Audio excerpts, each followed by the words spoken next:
बंद का देखा गया मिला जुला असर, वित्त मंत्री ने स्वयं संभाला मोर्चा। बीजेपी ने बंद को बताया असफल, कांग्रेस ने बताया सफल। सीतानगर सिंचाई एवं पेयजल परियोजना का हुआ भूमि पूजन, 518 करोड़ की है परियोजना। जननी एक्सप्रेस के पहिए थमे, पेट्रोल की बढ़ती कीमतों से हो रही संचालन में परेशानी। अधिवक्ता संघ का शपथ ग्रहण समारोह संपन्न, नवनिर्वाचित पदाधिकारियों ने ली शपथ। कांग्रेस द्वारा पेट्रोलियम पदार्थों में हो रही मूल्य वृद्धि के खिलाफ बुलाए गए भारत बंद का दमोह में मिला जुला असर देखा गया, जहां शहर के मुख्य बाजारों की दुकानें पूरी तरह खुली रहीं, वहीं भीतरी क्षेत्र में स्थित प्रतिष्ठान मामूली तौर पर बंद रहे। सुबह से ही शहर की सड़कों पर गहमा गहमी भरा माहौल देखा गया। प्रदेश के वित्त मंत्री जयंत मलैया भी घंटाघर पहुंचे और सड़कों पर घूमकर व्यापारियों से अपनी दुकान खुले रखने की अपील की। वहीं कांग्रेस के कार्यकर्ताओं ने शहर में घूम घूम कर दुकान बंद कराने की अपील की। इस बीच कई बार भाजपा एवं कांग्रेस के कार्यकर्ताओं में टकराव की स्थिति भी निर्मित हो गई। किसी भी अप्रिय घटना से निपटने भारी मात्रा में पुलिस बल तैनात रहा।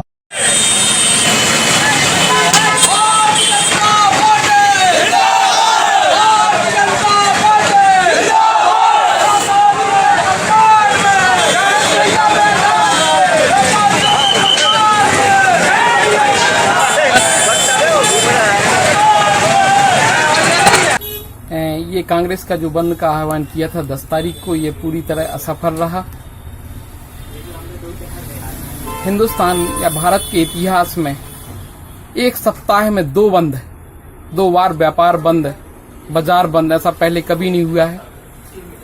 इसी को संज्ञान में लेते हुए, चूंकि आगे तीजा का त्योहार है एक बहुत बड़ा हिंदुओं का, इसी को संज्ञान में लेते हुए भारतीय जनता पार्टी व्यापारी प्रकोष्ठ ने मध्य प्रदेश शासन के वित्त मंत्री माननीय जयंत मलैया जी के मार्गदर्शन में व्यापारी भाइयों से संपर्क किया और उन्होंने व्यापारी भाइयों से निवेदन किया कि वो व्यापारिक हित में फैसला लें, जिसके परिणाम स्वरूप आज 10 तारीख को दमोह का संपूर्ण मार्केट करीब 11 बजा है अभी रवि जी, 11 बजे मार्केट पूरा खुल चुका है। कांग्रेस का बंद पूरी तरह असफल रहा है। मैं सभी व्यापारियों को हृदय से धन्यवाद देता हूं जिन्होंने इस बंद को विफल बनाया। मैं अपने सभी साथियों का, व्यापारी प्रकोष्ठ के, उनके लिए भी धन्यवाद देता हूं जिन्होंने इस संपर्क में, व्यापारियों से संपर्क करने में मेरा सहयोग प्रदान किया।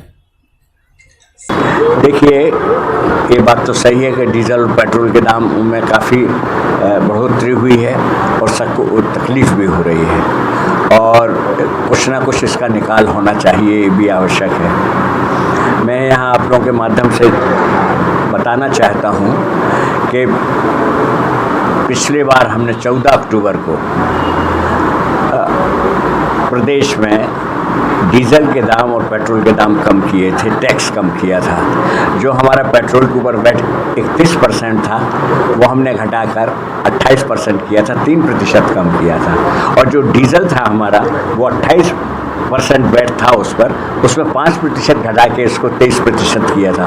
और जो 1.5 रुपये सरचार्ज लगता था, वह भी समाप्त किया था। और इसके बाद इससे हमें संभवतः है लगभग 2000 करोड़ रुपए का वित्तीय घाटा आया था। उस समय हम प्रदेश में हमारे सबसे ज़्यादा डीजल और पेट्रोल के दाम हैं, परंतु जब हमने 14 अक्टूबर को घटाए हैं रेट, उसके बाद से अब कई प्रदेशों में डीजल और पेट्रोल के दाम लगभग 7-8 प्रदेशों में हमसे ज़्यादा है।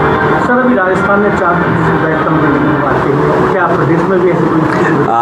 हमने तो पिछले वर्ष कम कर दिया था, उन्होंने अभी कम किया है। परंतु ये बात भी है कि हम इसको देखेंगे। 29 तारीख को जीएसटी काउंसिल की बैठक दिल्ली में है, इसके बारे में चर्चा करेंगे कि इसमें कोई ना कोई इस प्रकार से कदम भारत सरकार और राज्य सरकारें मिलकर उठाएं जिससे लोगों को राहत। कांग्रेस द्वारा बुलाए गए बंद को जहां भाजपा असफल बता रही है, वहीं कांग्रेस इस बंद को बहुत हद तक सफल बता रही है। वित्त मंत्री जयंत मलैया सहित भाजपा के पदाधिकारियों का कहना था कि बाजार आम दिनों की तरह खुले हुए हैं। वहीं कांग्रेस के अजय टंडन का कहना था कि भाजपा एवं वित्त मंत्री द्वारा प्रशासन का उपयोग कर दुकानदारों से जबरदस्ती दुकानें खुलवाई गईं। बहरहाल दोनों पार्टियों के बीच टकराव को लेकर हालात तनावपूर्ण लेकिन नियंत्रण में बने रहे। बंद रहेगा, बंद रहेगा, बंद रहेगा। डीजल के दाम वापस लो, वापस लो। पेट्रोल के दाम वापस लो, वापस लो। रसोई गैस के दाम वापस लो, वापस लो। बंद रहेगा, बंद रहेगा। किस तरह का रहा आज का बंद? आज दमोह पूर्णतः बंद है। सभी व्यापारियों का हमें जमकर सहयोग मिल रहा है। आप देख भी रहे होंगे अभी तक कोई भी दुकानें नहीं खुली हैं और यह आज का दमोह बंद सफल रहेगा। यह भारतीय जनता पार्टी ने जो पेट्रोल, डीजल, रसोई गैस, इसके अलावा और जो भारतीय जनता पार्टी की जनविरोधी नीतियां हैं उसको लेकर यह दमोह बंद हो रहा है और इसमें हमें पूरा की पूरा जनता का सहयोग मिल रहा है। भाजपा ने कहा था कि वो टीमें बनाकर दुकानें खुलवाएंगे लोग। भाजपा के लोग घूम तो रहे हैं लेकिन उन्हें कहीं से भी कोई समर्थन नहीं मिल रहा है। वह निराश होकर अब अपने घरों की ओर जाने लगे। डीजल एवं पेट्रोल की बढ़ती कीमतों के चलते जननी एक्सप्रेस को संचालित करने में हो रही परेशानी के कारण जिले के सभी जननी एक्सप्रेस संचालक हड़ताल पर रहे। संचालकों का कहना था कि जब उनका कंपनी से अनुबंध हुआ था तब पेट्रोल की कीमत 65 रुपए लीटर थी, परंतु अब पेट्रोल 87 रुपए लीटर हो गया है, जिसके कारण उन्हें आर्थिक नुकसान उठाना पड़ रहा है। साथ ही जननी एक्सप्रेस संचालित करना नामुमकिन हो गया है।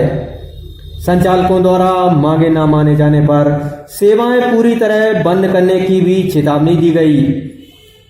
जननी एक्सप्रेस के पहिए थमे रहने से मरीजों को परेशानी का सामना करना पड़ा। निकल जाओ भैया।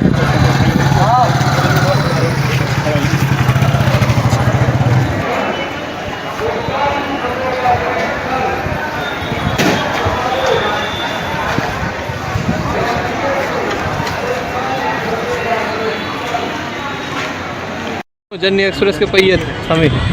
मध्य प्रदेश की जो सारी जननी एक्सप्रेस है वो ZHL भोपाल द्वारा अनुबंधित है और जब हमारे सभी लोगों का अनुबंध हुआ था, जब पेट्रोल के दाम 65 रुपये लीटर थे और आज हालत ये है कि 87 रुपये लीटर में हम लोगों को पेट्रोल डलवाना पड़ रहा है। ऐसी स्थिति में जननी एक्सप्रेस चलाना बिल्कुल नामुमकिन है और अगर हमारी जो जायज़ मांगे हैं वो पूरी नहीं की गई तो हमेशा के लिए जननी एक्सप्रेस बंद कर दी जाएंगी। आज लगभग मध्य प्रदेश में कई जिलों में जननी एक्सप्रेस को बंद कर दिया गया है। ऐसे मरीजों को दिक्कत होगी, इसके लिए क्या व्यवस्था की आपने? स्वाभाविक रूप से मरीजों को जो है दिक्कत हो रही है और काफ़ी लोगों के फ़ोन भी आ रहे हैं, लेकिन उसके लिए हमने 4 एम्बुलेंस अलग से निजी खर्च पर रख दी हैं। अगर बहुत ही इमरजेंसी कोई केस आता है तो हम व्यक्तिगत रूप से इस तरह की सुविधा दे रहे हैं लोगों को कि कोई जनहानि या किसी तरह की विपरीत परिस्थिति निर्मित ना हो। लेकिन हमारा ये एक सांकेतिक विरोध प्रदर्शन है। अगर हमारी मांगें नहीं मांगी गई तो हम पूरे प्रदेश में ये जननी एक्सप्रेस सेवा है वो बंद कर देंगे। क्या आपने पहले से कोई सूचना दी थी? बराबर हमने अपनी कंपनी को जिससे अनुबंध है चिकित्सा हेल्थ केयर प्राइवेट लिमिटेड, उनको सूचना दे दी गई है और जिले के मुख्य चिकित्सा एवं स्वास्थ्य अधिकारी को हमने पूरी सूचना दे दी है। जिले की एक और महत्वाकांक्षी परियोजना सीतानगर सिंचाई एवं पेयजल परियोजना का आज भूमि पूजन कार्यक्रम आयोजित किया गया। वित्त मंत्री जयंत मलैया एवं सांसद प्रहलाद पटेल ने 518 करोड़ की लागत से बनने वाली इस परियोजना का विधिवत भूमि पूजन किया। मां नर्मदा की आरती के साथ इस कार्यक्रम का शुभारंभ हुआ। इस अवसर पर वित्त मंत्री जयंत मलैया ने लोगों को संबोधित भी किया। इस आयोजन में जिला भाजपा अध्यक्ष देवनारायण श्रीवास्तव, बुंदेलखंड विकास प्राधिकरण अध्यक्ष रामकृष्ण कुसमरिया, हटा विधायक उमादेवी खटीक, पथरिया विधायक लखन पटेल, सुधा मलैया के साथ बड़ी संख्या में भाजपा कार्यकर्ताओं एवं विशाल जनसमूह की मौजूदगी रही। चाहे वो हमारे जीवन के लिए हो, चाहे वो खेती के लिए हो, और अगर वो सबसे बड़ी आवश्यकता है तो वो होती है पानी। पानी के बगैर सब कुछ शून्य होता है। हमारा ये क्षेत्र बुंदेलखंड जो काफी पिछड़े क्षेत्रों में आता है, मैं समझता हूँ हमारे जो किसान मजदूर है, इन्होंने डैम के नाम तो सुने होंगे कभी, लेकिन डैम कभी देखे नहीं होंगे। डैम की सिंचाई कैसी होती इसका इन्हें कभी अनुभव नहीं हुआ होगा, क्योंकि हमने वर्षों इस क्षेत्र के पिछड़े क्षेत्र में हम लोग रहते हैं, लेकिन हमारे इस क्षेत्र की सुध लेने वाला कोई नहीं था। कार्यपालक मंत्री आदरणीय पुष्पेंद्र सिंह जी कह रहे थे कि 9 महीने पहले माननीय मुख्यमंत्री जी ने घोषणा की थी और आज ठीक 9 महीने बाद यहां शिलान्यास भी हो गया। माताएं बहनें बैठी हैं, 9 महीने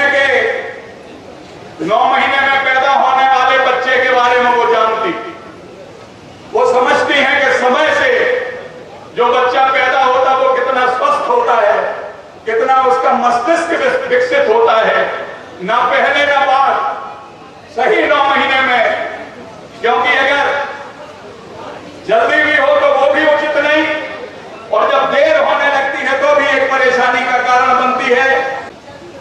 मुझे ऐसा ध्यान नहीं कि पिछले 15 वर्षों में किसी भी एक कार्यक्रम के अंदर हमने खाने की तैयारी की हो, पानी के पैकेट की तैयारी की हो, पानी की तैयारी की हो, और हमारी तैयारी पिछले 15 साल में एक भी बार कमी रह गई। मैं क्षमा चाहता हूं आपसे, जो आकलन हमारा था, जितनी संख्या का हमारा आकलन था, उससे 3 गुना ज्यादा है। इतना उत्साह लोगों में। हमने आकलन किया कि कितनी गाड़ियां कहां से आएंगी, क्योंकि खाने के पैकेट बनाना थे, पानी का प्रबंध करना था, लोगों की कुर्सियां लगाना थी, मंच बनाना था, टेंट लगाना था। और आपको सब ये बता रहा हूं मैं सिर्फ इसलिए कि हमारे कुछ भाइयों बहनों को मैं देख रहा हूं तकलीफ हो रही है, धूप में खड़े हैं, मंच छोटा पड़ गया, टेंट छोटा पड़ गया, कुर्सियां कम पड़ गई, इतना उत्साह आप सब में। और मैं सिर्फ आखिरी बात ये, मां सुना, हम हिम्मत कर रहे हैं उनको बांधने की कि मां सुनार आएंगी, हमारी धरती के प्यास बुझाएंगी, पर हम मां सुनार से याचना करने आए हैं कि आप सिर्फ हमारे धरती को नहीं सींचोगी, आप सींचोगी हमारे सपनों को, आप सींचोगी हमारे उन ऊंची उड़ान को कि जो गरीबी की बेड़ियां हमारे किसानों के बीच में है, हमारे पांव बंधे हुए हैं, उन बेड़ियों को हम तोड़ चुके हैं। हम आगे बढ़ना चाहते हैं, हम उन्नति चाहते हैं, हम संपन्नता चाहते हैं। क्यों नहीं हमारे बच्चे आगे बढ़ के पढ़े? क्यों हर गांव में पक्के मकान नहीं हो? क्यों हर घर के अंदर एक बोलेरो नहीं हो? क्यों हम पंजाब और हरियाणा से आगे नहीं बढ़ सकते हैं? ये आज वो दिन है, आप याद रखेंगे आज के बाद ये दिन, जिस दिन हमने तय किया कि हम कहेंगे जोर से हाथ उठा के कि हम आजाद हैं, आजाद है इस गरीबी से, आजाद है इस बेबसी से, कि मां सुनार आएंगी, हमारे खेतों को सींचेंगी और हमारे सपनों को उड़ान देंगी। बहुत प्रसन्न हूं और आप सबकी प्रसन्नता का सपना देख रहा हूं कि आने वाले 2-3 सालों में इस जिले का नक्शा बदलने वाला है, और नक्शा सिंचाई के कारण ही बदला जा सकता है। मित्रों, भारतीय जनता पार्टी की सरकार ने गांव के लिए जो करना चाहिए वो किया। याद दिलाने की आवश्यकता इसलिए है कि बहुत लंबा समय हो गया, 15 साल हो गए, जो 15 साल पहले किए हुए काम आज रूटीन में आ गए। हमको रोज दिखते हैं कि अब तो ही हो गए। हमने वो गांव भी देखा है जब गांव एक सड़क आज बच जाती है तो लोग, पूरे गांव के लोग आ जाते हैं यहाँ सड़क लेते। भारतीय जनता पार्टी की सरकार ने अगर गांव में सड़क पहुंचाने का काम किया वाजपेयी जी ने गांव गांव तक स्वागत पहुंचाने का काम किया। इससे एक उपज पैदा होगी, किसान के चेहरे पर चमक आएगी, उसके बच्चों का भविष्य बढ़ेगा। ये माँ ऐसी भी ताकत देना कि संस्कार की फसल के साथ पैदा हो और हमारे बच्चे संस्कार वाले कर आगे बढ़े और अहंकार से बच्चों वो कभी अनियमितताओं के घेरे में ना आए। एक प्रार्थना करते मैं आपको करना कहता हूँ, मंच पर बैठे हुए लोगों का हृदय से आभार व्यक्त करता हूँ। ये परियोजना इस जिले की 3 विधानसभाओं में निश्चित रूप से फलीभूत होगी। ईश्वर एक कृपा करे। बहुत बहुत हमारा देश जो है ये कृषि प्रधान देश है। बीच में शुरू में इंडस्ट्रियलाइजेशन की बहुत तेजी से बात की पंडित जवाहरलाल नेहरू जी के समय हमने देखा कुछ नहीं हुआ। हम यहाँ भी बात करते थे, लोग कहते थे सीमेंट उद्योग या सीमेंट, हमारे यहाँ एक सीमेंट इंडस्ट्री है। क्या बेरोजगारी दूर हुई? नहीं हुई, हो भी नहीं सकती। आज जहाँ की 75% की लगभग जनसंख्या गांव में रहती है और गांव में लोग रहते हैं, जब तक खेत की तरक्की, किसान की तरक्की, गांव की तरक्की नहीं होगी, हमारा प्रदेश तरक्की नहीं कर सकता, हमारा देश तरक्की। एम्प्लॉयमेंट के बारे में हमेशा बात चलती है। आज किसान के पास जमीन है, 2-3 बेटे हैं, उसके परिवार में बढ़ जाती है जमीन है, तो छोटा कुछ नहीं कर सकते, नौकरी के लिए बाहर निकल जाते हैं, माइग्रेशन होता है। अगर उन खेतों में पानी मिल जाए और किसान की मेहनत रहे तो वहां जितनी उपज आज होती है उससे 8-10 गुनी ज्यादा उपज वो पैदा कर सकते हैं। मैं निवेदन करना चाहता हूं, 2003-4 में जब कांग्रेस यहाँ से गई है और हम लोग सरकार में आए हैं, उस समय हमारे प्रदेश का आंकड़ा आपको पता होगा, हमारे जिले का आंकड़ा था सिर्फ 3% की कृषि होती थी हमारे सिंचाई से, 3% सरकारी उसके हिसाब से। ये देखो है जो कुएं वगैरह से करता होगा, और आज हमने बढ़ाया है, इसको काफी ज्यादा बढ़ाया है, अलग अलग स्टॉप डैम से डैम थी। और तो ये जो हमारी 5 बड़ी योजनाएं हैं, जिसमें से एक तो है बृहद योजना पंचम नगर, उसके बारे में पूरी चर्चा हो गई, उसके बारे में बात नहीं करूंगा। जूडी भी हमारी टेंडर होने की प्रक्रिया पे जल्दी हो जाएगा, साजगी का काम चल रहा है। सत्तरू हमारी थी, प्रहलाद जी बता रहे 70 योजना थी, हम कब से लगे थे, लोग कहते थे करा दो, फॉरेस्ट डिपार्टमेंट से मनाया जाता था, दिल्ली से नहीं। सरकार बदली, भारतीय जनता पार्टी की सरकार आई, हमारा भारत सरकार ने क्लियरेंस कर दिया और 70 योजना हमारी प्रारंभ हो गई। ये होता है काम करने से। जिला न्यायालय में अधिवक्ता संघ चुनाव में निर्वाचित हुए पदाधिकारियों का शपथ ग्रहण समारोह आयोजित किया गया। इस अवसर पर नवनिर्वाचित पदाधिकारियों को पद एवं निष्ठा की शपथ दिलाई गई। साथ ही निवर्तमान पदाधिकारियों द्वारा संघ का प्रतिवेदन भी प्रस्तुत किया गया। कार्यक्रम में पंकज खरे ने अध्यक्ष, आशीर्वाद चतुर्वेदी ने सचिव एवं मनीष चौबे ने उपाध्यक्ष के तौर पर शपथ ली। इस कार्यक्रम में जिला एवं सत्र न्यायाधीश श्री रघुवंशी के साथ अन्य न्यायाधीशों एवं बड़ी संख्या में अधिवक्ताओं की उपस्थिति रही। जैसा कि आप सभी को मालूम है और पूर्व स्थापित हमारे अधिवक्ता संघ की परंपरा है, मैंने एक संघ की करीब 4.5 साल तक सेवा की है और मैं निवेदन करूंगा कि आप भी कृपया ये निर्वाचन प्रमाण पत्र प्रदान करें। इसके पश्चात